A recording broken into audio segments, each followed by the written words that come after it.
감사합니다. 제가 하나를 신앙 칼럼을 같이 보겠다고 했는데 깜빡 잊었어요. 신앙 칼럼을 한번 보겠습니다. 중간부터. 우리 성도들이 다 읽는다라고 그러면 제가 굳이 읽을 필요가 없을 텐데, 제가 보니까 잘 안 읽는다라는 생각이 들어서 한번 우리 중간부터 근본, 여기서 같이 읽어봅니다. 근본 공동회를 통해 세워질 일꾼들은 이런 분들이면 좋겠습니다. 첫째는 좀 더 교회를 위해 충성스러운 분들이면 좋겠습니다.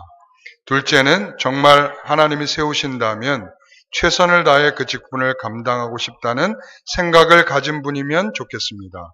셋째는 그 중에 젊은 분도 있으면 좋겠습니다. 넷째는 정해진 숫자만큼 세워지면 좋겠습니다. 다섯째는 하나님께서 세우신다는 분명한 생각을 가질 수 있도록 온 성도들이 기도하면서 결정했으면 좋겠습니다. 여섯째는 조금 부족해도 2차 검증 과정, 예배 참석과 교육 참석이 있다는 것을 생각해서 성도들이 투표를 했으면 좋겠습니다. 일곱째는 지금 교회가 하고자 하는 일에 최선을 다하는 사람인가를 보았으면 좋겠습니다. 여덟째는 교회가 어렵고 힘들 때 마음과 힘을 다해 헌신할 수 있는 사람이면 좋겠습니다. 네. 충분히 무슨 뜻인지를 이해하셨을 것으로 생각이 듭니다. 설명은 하지 않겠습니다.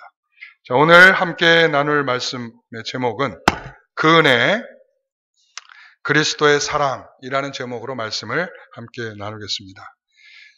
하나님이 당신을 사랑하십니까? 하나님이 정말 여러분들을 사랑하고 계심을 믿고 계십니까?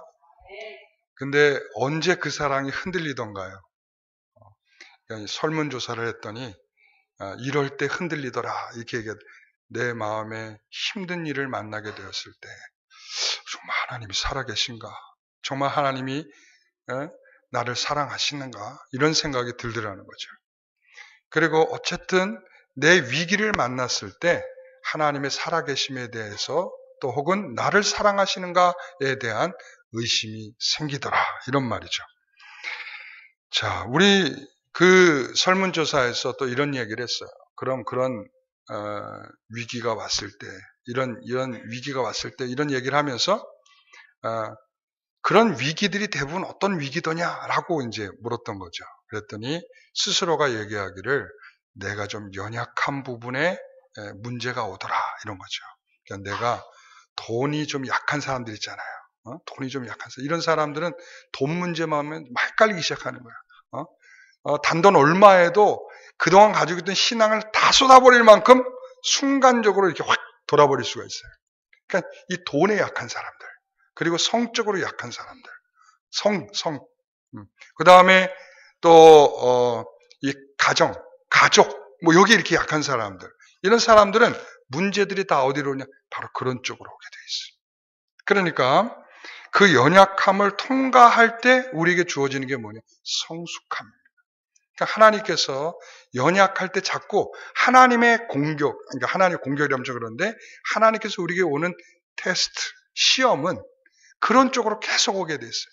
내가 약하면 그 약한 것을 더 하나님이 우리를 강하게 하시고자 하는 그런 하나님의 사랑의 보살핌들이 있다라는 것을 알게 됩니다. 우리가 잘 아는 이지선 씨라고 있죠. 그 교통사고로 인해서 그 화상을 입고 얼굴을 여러 차례 성형수술했으나 이전같이 아름다운 얼굴을 회복하지 못했던 이지선 씨, 사랑의 지선아, 이 책 있잖아요. 그죠? 그런데 여기서 보면 이분이 이제 간증을 하듯이 책을 썼는데 그때의 그 책 안에 이런 내용이 있어요.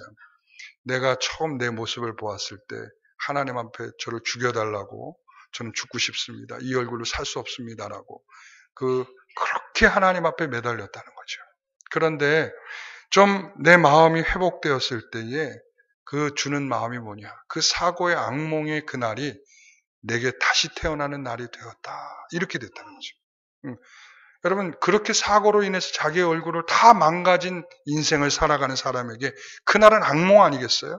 지워버리고 싶지 않겠어요? 예? 달력에서 예를 들어서 며칠이다 그러면 그날을 파버리고 싶지 않겠어요?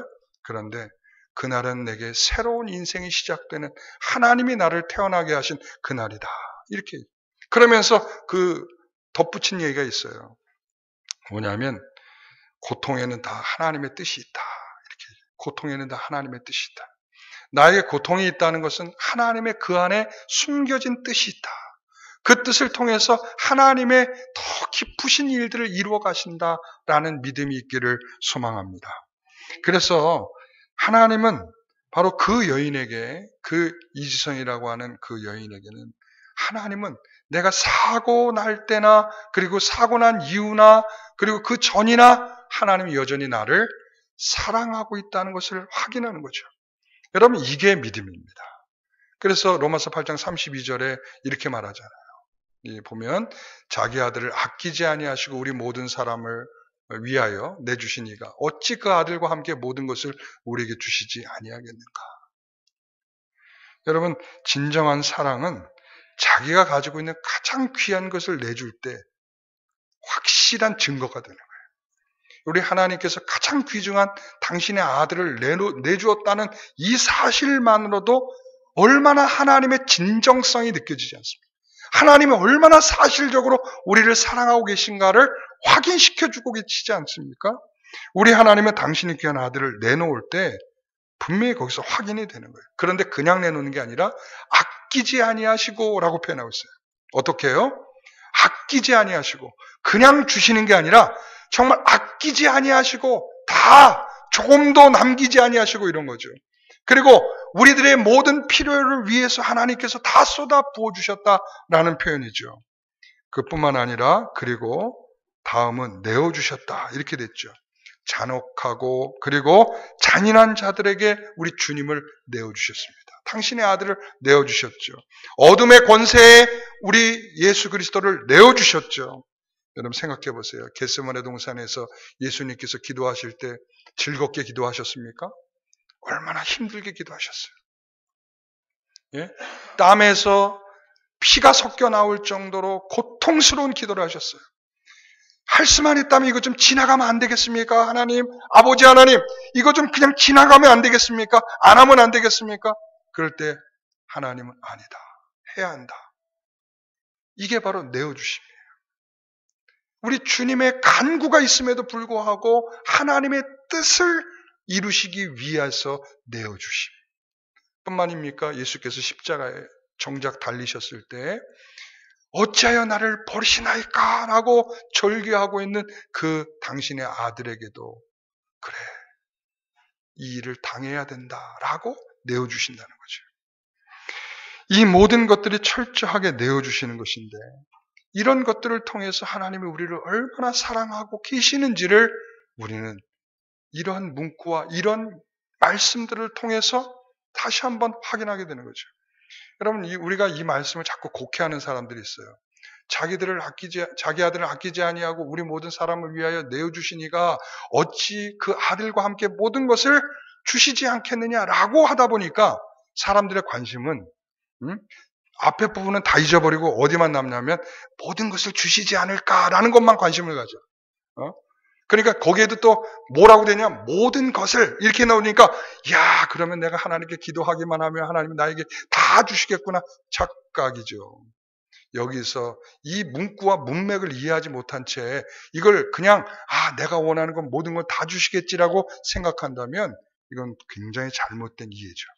여기서 뭐냐면 이 문맥이 하나님께서 구원을 주신다는 거예요. 구원을. 그러니까 하나님께서 당신의 아들을 내어주신 이유가 어디에 있느냐 이거죠. 바로 내 자녀들을 구원하기 위한 목적이기 때문에 그 자녀들을 하나님께서 귀하게 붙들어 주시며 구원하시지 않겠느냐라는 말이죠. 여러분, 우리 성도들 가운데서도 문자적으로 막 취해서 이렇게 해석하시는 분들이 있어요. 여러분 이거 주의하셔야 돼요. 이단과 다르지 않습니다. 예? 이것은 하나님께서 우리에게 주시는 구원의 맥락이고 그리고 또한 하나님께서 이건 성도의 견인의 맥락. 이 말이 뭐냐면 하나님께서 구원하시기로 작정한 자들을 끝까지 붙들고 구원의 자리, 영광의 자리까지 끌고 가시겠다라고 하는 그런 문맥 속에서 나오는 말씀이에요. 단순하게 우리가 원하는 것을 다 주시는 하나님 이런 거 아니라고요. 이 모든 것들을 철저히 내어주시는 하나님의 의도를 아시라는 겁니다.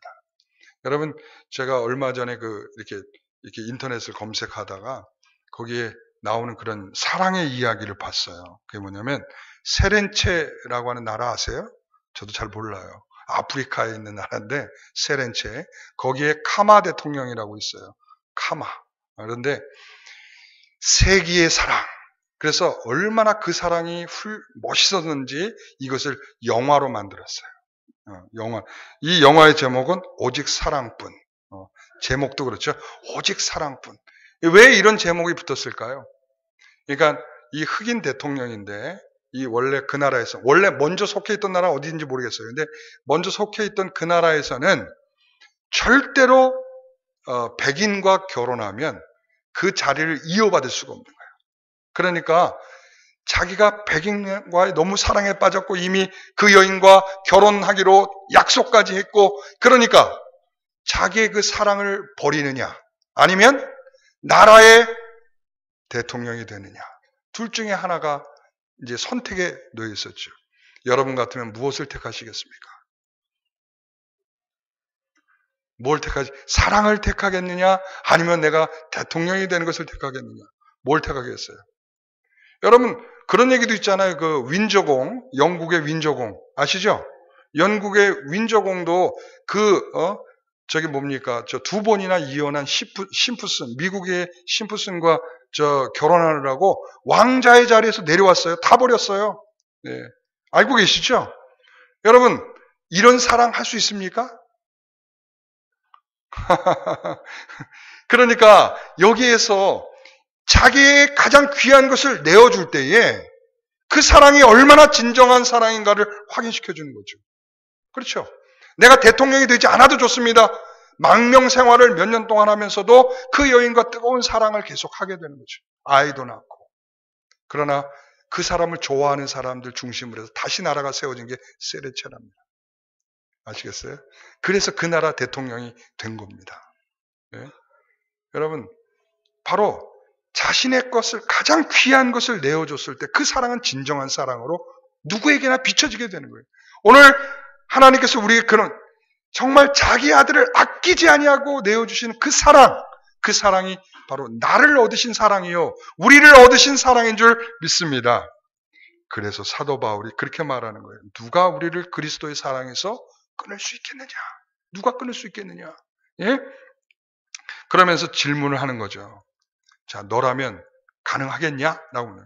환난이나 곤고나 그리고 박해나 기근이나 그리고 적신이나 위험이나 칼이랴. 너희들이 이런 거 있으면 어떻게 하겠느냐? 라고 자기에게 질문을 하는 것이고 로마 교회에 질문하는 것이고 오늘 읽고 있는 독자들에게 질문하는 것입니다. 너에게 만약 박해가 있고 곤고가 있고 그리고 너희에게 이러한 어려움들이 너에게 찾아온다면 넌 어떻게 하겠냐? 라고 묻는 거죠. 어떻게 하겠습니까? 어떻게 하시겠습니까? 자, 여기에는 이런 의미가 있어요. 두 가지로 해석할 수 있는데 하나는 그리스도께서 우리를 사랑하신 측면에 생각해 본다면 그 사랑은 정말 우리에게 십자가에서 조건 없이 사랑하셨다는 것을 알 수 있죠. 그러므로 주님의 사랑은 우리에게 긍휼이며 은혜이며 헌신이며 희생이기 때문에 그 사랑을 우리가 확인하게 되는 것이고 두 번째는 뭐냐면 그 사랑을 받은 자로서의 표현이라고 할까요? 그러면 그 사랑을 받았다면 그 진정한 사랑을 받았다면 그럼 우리는 어떻게 하겠느냐 이거죠. 주님의 사랑을 받은 자들은 견딜 수 없을 것입니다. 그 사랑을 받은 사람은 가만히 있을 수 없을 것입니다. 그 그리스도를 향한 뜨거운 사랑이 생겨나게 될 것입니다. 여러분 드라마에서 보지 않습니까? 사랑을 받았어. 내가 어린 시절에 그리고 내가 뭔가 할 수 없는 그 시절에 사랑을 받았다 그러면 정말 자기가 그 어려운 시절을 견뎌낼 수 있도록 도와줬다 그러면 목숨을 바쳐서 그 사람을 돕잖아요. 나중에 보면. 자기를 도와줬던 사람들. 네? 그렇죠. 어떤 경우에는 칼이 날라올 때도 대신 맞아요. 총이 날라올 때도 대신 맞아. 내가 그거 본 적이 있어요. 드라마에서. 그러니까 그 왜 그렇습니까? 자기 목숨 귀하지 않습니까? 왜 그러냐면 자기가 그만한 사랑을 받았기 때문에 그 사랑에 대해서 갚고 싶은 마음이 있지 않겠습니까? 여기에는 칼이 들어오거나 그리고 여기에는 어려움이 있어도 네? 너는 어떻게 하겠느냐 이런 거죠. 이 질문은 철저히 바울 자신에게 하는 질문이에요. 바울 자신에게. 바울은 예수 그리스도를 믿게 된 이후에 어땠습니까? 여러분 다메섹에서 예수를 만났어요? 원래 다메섹에서 만나기 전까지만 해도, 예수를 만나기 전까지만 해도 이 바울은 승승장구하던 사람이에요. 이제 조금만 있으면은 이제 중앙에 진출해서 얼마든지 세력을 얻고 자신의 권력을 만들어가며 떵떵거리고 살아갈 수 있는 사람이었어요. 예? 그래서 그 업적을 쌓기 위해서 그리스도인들을 잡아다가 옥에 가두기도 하고, 그리고 그것을 위해서 앞장서서 왜 그렇게 충성을 바치고 있었겠어요? 그것은 더 높은 자리에 올라가기 위해서 힘쓰고 있었던 거예요. 그리고 그런 자리에 올라가고 있었고요. 그런데 다메섹에서 예수님을 만난 이후에 이 바울의 삶은 어떻게 되었을까요? 어떻게 되었을까요? 그전처럼 점점 승승장구하며 더 출세의 길로 올라가고 있었을까요? 아니면 돈을 많이 벌어서 떵떵거리고 잘 살게 되었을까요? 아니면 결혼이라도 좀 했을까요? 결혼도 못했어요. 물론 고린도전서에 보면 바울의 은사라 이렇게 표현하기도 하지만 이 결혼도 하지 못하고 자기의 모든 인생을 다 쏟아붓고 주를 위해서 살았단 말이죠. 왜 그랬을까요? 여러분, 바울은 고린도후서 11장 23절에서 28절까지 이렇게 말합니다. 나는 수고를 넘치도록 하는데 계속 옥에 갇히게 되었다. 이렇게 말하고요.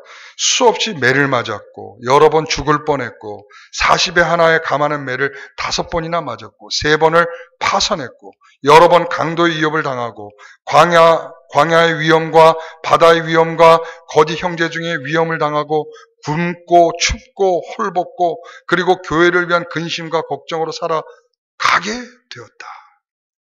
여러분 재미나죠? 이래서 예수 믿는 게 점점 힘들다는 것을 확인하게 되는 거예요. 우리가 예수 믿으면 복을 받겠다 하고 교회로 들어왔는데 점점 알면 알수록 아니네. 이것이 바울의 삶이었단 말이죠. 그러면서 바울이 덧붙여서 시편 44편의 말씀을 가지고 이렇게 고백을 하는 거예요. 종일 주를 위하여 죽음을 당하게 되며 그리고 도살할 양같이 여김을 받았나이다. 그러니까 이런 가리랴 해놓고서는 자기는 이렇게 고백해요. 이 시편 44편 말씀을 가지고 나는 종일 주를 위하여 죽임을 당하며 그리고 도살장에서 죽임을 당하는 양처럼 그렇게 살고 있습니다라고 고백을 하고 있는 것이죠. 여러분 이러한 환난이나 곤고나 박해나 기근이나 그리고 적신이나 위험이나 칼 이런 것들이 계속적으로 있기 때문에 이제 그가 살아가는 삶이 얼마나 어렵고 힘들겠습니까? 이런 것들을 견뎌낼 수 있는 것은 무엇이었겠습니까? 기적이었겠습니까? 이적이었겠습니까? 신비한 체험입니까? 아니라고요. 그게 뭐냐?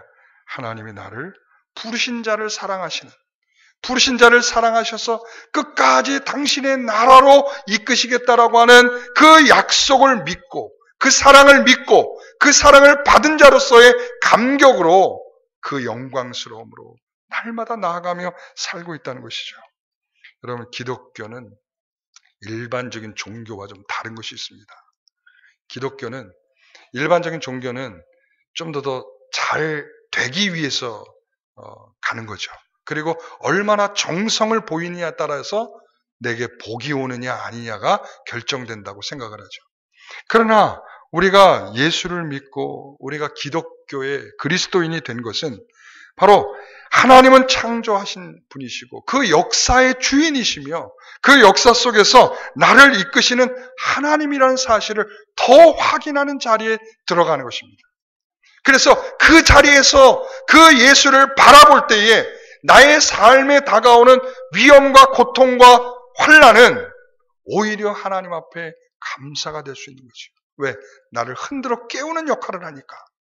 그것이 없다면 기도하겠습니까? 그것이 없다면 우리가 또 하나님을 붙들려는 마음이 있겠습니까? 느슨해지고 나태해지고 미지근해지고 토함을 받는 그런 인생이 되지 않겠습니까? 오늘 그럼에도 불구하고 우리는 요한계시록에서 그런 말씀을 우리가 함께 나누잖아요. 우리 지금 수요 예배 때. 자, 우리 예수님께서 초림부터 재림까지의 기간을 우리가 표현할 때 뭐라고 합니까? 한때, 두때, 반때라고 하죠. 3년 6개월, 그리고 1260일. 우리가 이것을 예수님의 초림부터 재림의 기간이라고 합니다. 이 기간 동안에 있는 일들은 뭡니까? 계속적으로 혼란이 있고 위협이 있고 고통이 있고, 지금 사도 바울이 언급한 그 내용들이 그 기간 동안, 예수님의 초림부터 시작하여 예수님의 재림에 이르기까지 모든 기간 동안의 성도들은 그 위험과 고통과 환난과 그 위협 속에서 살아가는 것이 인생들이란 말이죠. 그래서 거기에 보면 성도들에게 위협하는 존재들은 바다에서 올라오는 짐승이 있고, 그리고 땅에서 올라오는 짐승들이 있어서 자신을 향하여 경배하라고 하고, 뭐하라고? 자신을 향해 경배하라고 하고, 그리고 짐승의 표를 나눠주며 이 표를 받아야 네가 살 수 있다라고 말하고. 그러니까 그 위협은 시대마다 계속되고 있다라고 하는 것을 우리가 확인할 수 있죠. 초대교회의 성도들이 당했던 어려움이 있고요. 또한 중세시대에 당했던 성도들의 어려움들이 있고요. 그리고 오늘날 성도들이 당하는 어려움들이 있단 말이죠. 자, 그때 누가 승리하는가? 누가 승리하는가? 자, 14장 1절을 봐주시기 바랍니다. 우리가 지금 우리 요한계시를 함께 나누고 있는 성도들이 이 구절이 얼마나 중요한가를 몇 차례 확인했지만 우리 이 시간만 나오시는 성도들은 잘 모르기 때문에 다시 한번 같이 읽어봅니다. 또 내가 보니 보라, 어린 양이 시온산에 섰고 그와 함께 14만 4천이 서 있는데 그들의 이마에는 어린 양의 이름과 그 아버지의 이름을 쓴 것이 있더라.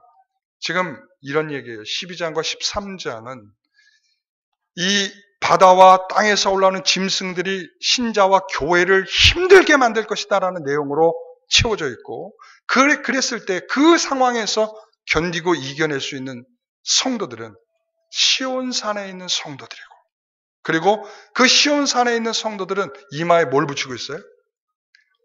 어린 양의 이름. 그렇죠? 왜 어린 양의 이름입니까? 왜 어린 양입니까? 죽임을 당하신 어린 양. 다시 말하면 우리를 사랑하사 예수를 내어주신 그 사랑의 증표를 이마에 붙이고 그 14만 4천으로서 어린 양과 함께 시온산에 서 있는 자들에게 주실 승리라, 이렇게 말씀합니다. 여러분, 사도 바울도 이것을 붙이고 승리한 거예요.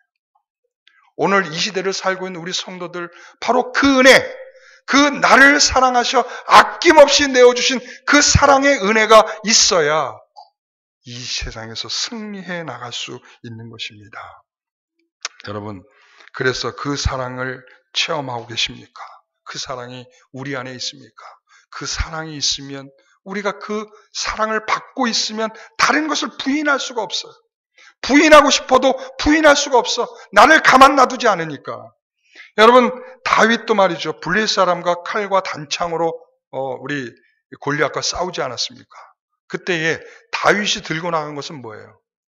예? 이 물매와, 그죠? 그 다음에 가장 강력한 스매싱은 뭐였어요? 예? 만군의 여호와의 이름으로 나아가노라! 이렇게 선포하지 않았습니까? 만군의 여호와. 그러니까 다윗은 이게 이 시대의 표현이었다면, 바로 다윗의 시대에는 나를 푸른 초장에 쉴 만한 물가로, 그리고 사망의 위험에서 나를 끝까지 붙들어 주셨던, 나를 안위하며 나를 인도하셨던 하나님의 놀라운 그 능력으로, 내가 받은 사랑으로, 이런 거죠. 내가 그 받은 사랑으로 내가 붙들고 나아갑니다 라는 것이죠. 여러분, 그래서 오늘 이 본문의 말씀 속에서도 나오듯이 여러분, 우리는 그것으로, 그런 마음이 있어야 되는 것입니다. 사랑하는 성도 여러분, 우리가 이 사랑을 받으셨습니까? 당신은 사랑받기 위해 태어나신 분들이십니까? 네, 그렇다면 하나님의 사랑을 받는다는 것은 세상에 대하여 어려움을 겪을 일도 있을 것이라는 말씀을 하고 있는 거예요. 한쪽 면은 당신은 사랑받기 위해 태어났어요. 당신은 고통과 고난이 있습니다 라고 하는 이 양면을 우리에게 주시고 계시다는 것을 기억하셔야 됩니다. 여러분, 그래서 예수님께서도 이 마태복음 5장에 그러시잖아요. 너희는 세상에 뭐라? 빛이라. 그리고 뭐라? 소금이라. 이렇게 말해요. 여러분, 이 말씀은 냉정하게 말하면 너희들은 가서 세상에서 이렇게 보란 듯이 잘해라, 이런 이야기도 있을 수 있겠지만, 한편으로 말하면 너는 어두움 가운데 던져져야 될 빛이야, 이런 말이에요. 그리고 너는 다 세상이 썩어가고 부패하고 있는 그곳에 던져져야 될 소금이야, 이런 말이죠. 이게 무슨 말이에요? 굉장히 너희들의 인생 자체에는 하나님의 이름으로 나아가서 그 사랑을 가지고 버텨내고 견뎌내야 될 어둠이 있고 부패하고 썩어져가는 세상이 있다는 것을 기억하라는 말씀이죠. 이게 우리가 살아가는 세상입니다. 여러분, 이런 세상 속에서 얼마나 어렵고 힘듭니까? 그래서 제가 토요일 날, 어제죠. 어제 이제 아침에 일어나서 잠깐 뉴스 스토리인가라고 하는 저는 TV는 주로 이제 뉴스를 좀 주로 많이 보는데, 이렇게 뉴스 스토리라고 하는 그러한 것에서 이제 이런저런 얘기가 나와요. 오늘날 사회가 많은 사람들이 분노가 있다, 그런 얘기예요. 왜 분노가 있냐? 진단을 했더니, 진단하는 내용들 이런 거예요. 오늘날 청년들은 취업이 너무나 어렵고, 그리고 취업이 어려운 것까지는 좋은데, 부정한 세상이 주는 이 박탈감 있잖아요. 예를 들어서 고위급 자녀들은 좋은 곳에 힘들이지도 않고도 취직을 하고, 그리고 우리는 열심히 노력을 했음에도 불구하고 될 수 없는 이 현실. 그러니까 이게 너무나 이제 어렵게 한다는 거죠. 그것뿐만 아니라 좀 전에 얘기한 것처럼 금수저이고 나는 흙수저이고, 그리고 이 범죄를 하고도 말이죠, 집행유예로 그냥 나온다든가, 아니면은 병보석이라고 하고서는 돈 몇 푼 지불하고서는 십몇 년 형을 받았음에도 불구하고 그냥 나온다든가. 그리고 보세요, 이런 가습기 살균기 있잖아요. 그로 인해서 죽은 사람들이 여러분들이 계시지 않습니까? 그러나 어떤 사람들은 보상을 받기도 했지만 상당한 사람들은 입증할 수 있는 근거가 없기 때문에 분명히 개연성은 있어 보이지만 증거를 제시하지 못해서 어려움을 당하고 있는 사람들이 꽤 많답니다. 그래서 우리나라는 항상 증거를 누가 입증을 해야 돼요? 당사자가 해요, 당사자. 이게 참 이상한데, 당사자가 하다 보니까 자기가 가지고 있던 직업도 다 내려놓고 그것을 입증하기 위해서 여기 뛰어다니고 저기 뛰어다니고 입증은 못하고, 그리고 나서 결과를 얻게 되니까 울분이 터지더라는 거야, 울분이. 그래서 자살한 사람의, 그리고 지금 약을 먹고 병원 치료를 받고 있는 그런 그 유가족들이 얼마나 많은지 모른다라고 이야기를. 이게 사회의 울분이라는 거예요. 그러니까 사회가 공평치 못하고, 그리고 되지 않는 일들 속에서 굉장히 느껴지는 이 박탈감이 이 감정을 막 휘몰아치게 하고, 그리고 그것이 울분이 터지도록 만들고 있다는 거죠. 그러다 보니까 사회적으로 일어나는 일들이, 보복운전이 왜 끝이지 않느냐, 여전히 강력하게 대응하겠다고 하는데도 작년에도 2,000건이랍니다. 참지 못하고 보복운전한 사람이 2,000명이라는 거지. 그리고 낮에는 이 조용한 도시처럼 보여도 밤이면 술 먹고 때려 부수고 행패 부리고, 심지어는 파출소까지 들어가서 다 행패 부리고 때려 부수는 사람들이 그렇게 많답니다. 낮에는 다 그럴싸해 보는데 밤만 되면 이 세상이 다 요동치기 시작을 하는 거야. 그뿐인가요? 묻지마 범죄가 점점 늘어나고 있잖아요. 왜 범죄했느냐? 그냥요. 기분 나빠서. 날 기분 나쁘게 쳐다봐서. 이런 거죠.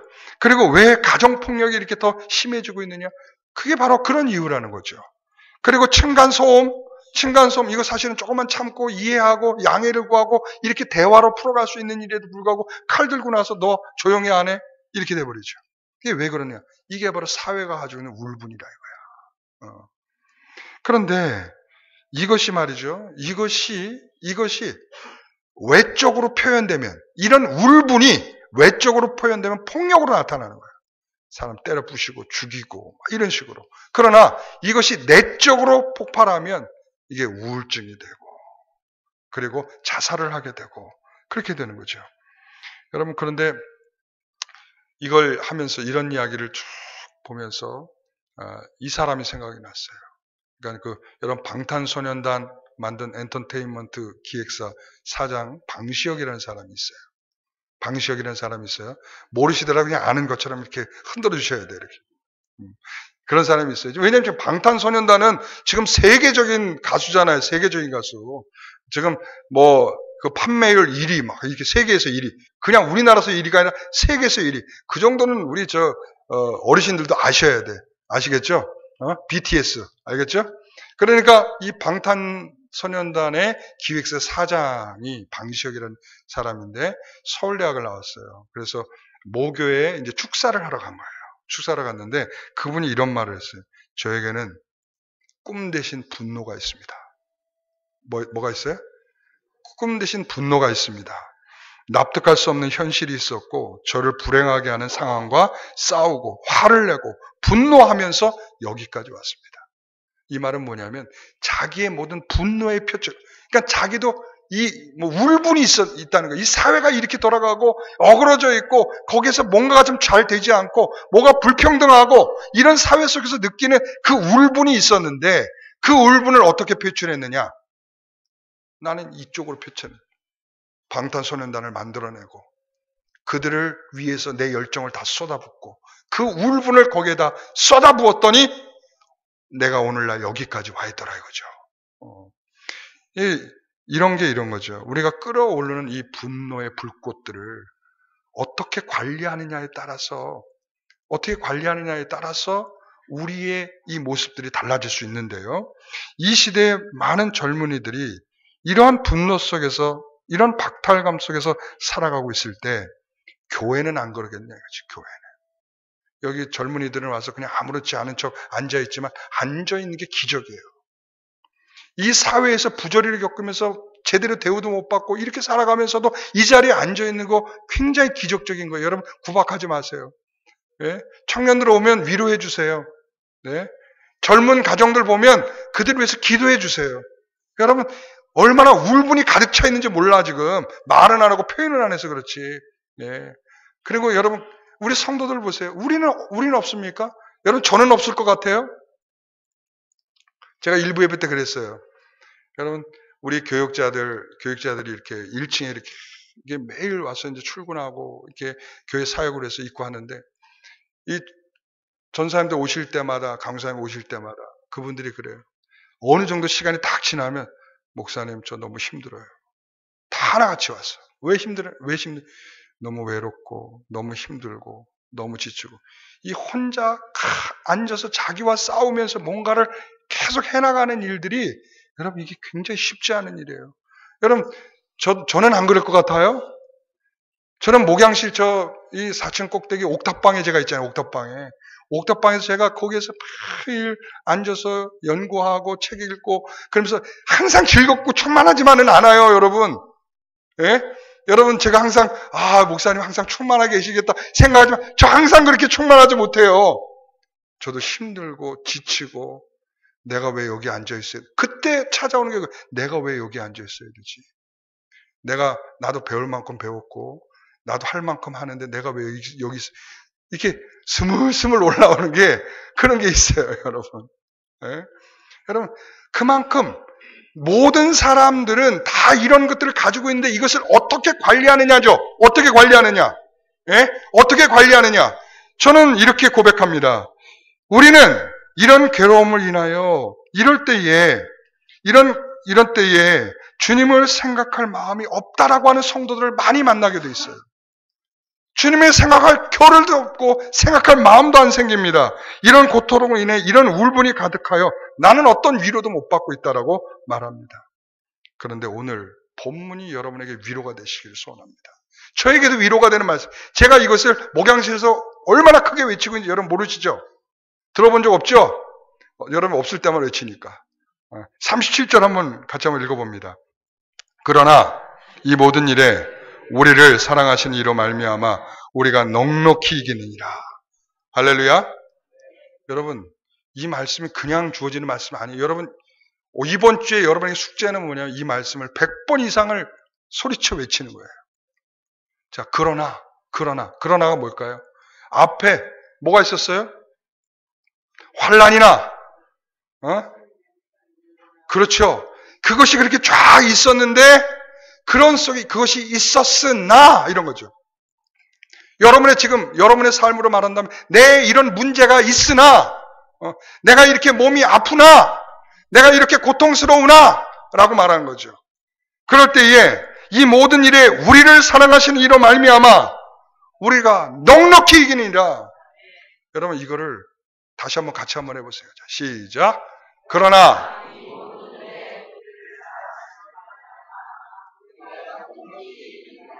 여러분 이번 주에 여러분이 가지고 있는 어려운 현실을 이 말씀으로 이겨내시길 소원합니다. 이 넉넉히 이기리라 라고 말씀하시는 주님의 선포, 이 말씀이 저와 여러분의 말씀이 되어야 할 줄 믿습니다. 여러분 이 그러나는 그 상황을 역전시킬 수 있다는 표현입니다. 여러분이 가지고 있는 삶이 역전된다는 믿음의 고백이기도 합니다. 그러므로 이 말씀이 여러분에게 여러분의 가정에서, 여러분의 삶에서, 여러분의 삶의 자리에서 선포되기를 소원합니다. 그런데 거기에 분명한 건 이거죠. 우리를 사랑하시는 이로 말미암아, 뭐로 말미암아? 나를 사랑하시는 이로 말미암아, 넉넉히 이길 것입니다. 여러분 이게 바로 하나님의 뜻대로 부린 자들의 승리입니다.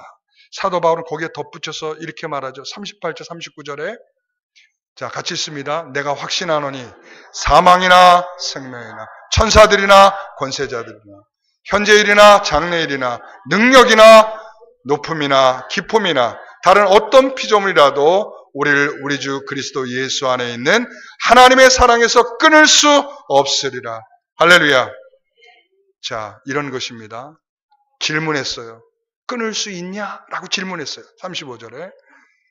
나는 이런 위협 속에서 나는 날마다 죽는 것 같다. 라고 바울은 표현했어요. 그러나 그 사랑으로 말미암아 나는 넉넉히 이긴다.